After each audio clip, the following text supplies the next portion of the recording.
बैंकों ने अनुमान लगाया कि जंग की वजह से उनके देश की अर्थव्यवस्था कई साल पीछे पहुंच गई है। अनुमान यह है कि रूस की अर्थव्यवस्था की बदहाली कई साल तक बनी रह सकती है, जिसका सीधा मतलब यह है कि जंग का रूस को बहुत बड़ा खमियाजा चुकाना पड़ेगा। अमेरिका और यूरोप के प्रतिबंधों ने रूस की अर्थव्यवस्था को बहुत बड़ा झटका दिया।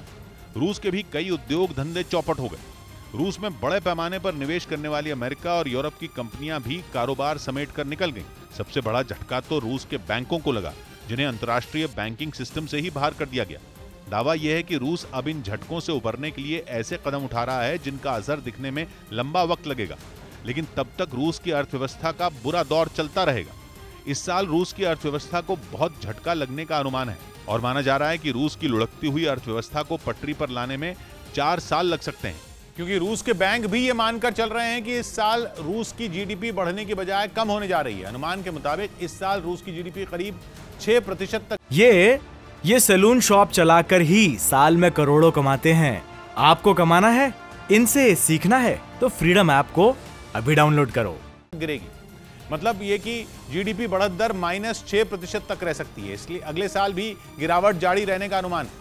हालांकि ये गिरावट 1% से 4% के बीच रह सकती है, जबकि 2024 में भी करीब 2.5% तक जीडीपी के गिरने का अनुमान है। मार्च से ही रूस की अर्थव्यवस्था में गिरावट दर्ज की जा रही है। मार्च में जीडीपी में 10% की गिरावट आई थी, लेकिन उसके बाद से रूस कुछ संभला और गिरावट कम होती चली गई। दावा यह है कि रूस की कुल जीडीपी अभी से उतनी हो चुकी है जितनी 2018 में हुआ करती थी, मतलब रूस 4 साल पीछे पहुंच चुका है। और क्योंकि ये गिरावट अभी 3 साल और रहने का अनुमान है, तो माना जा रहा है कि रूस करीब 10 साल पीछे पहुंच सकता है।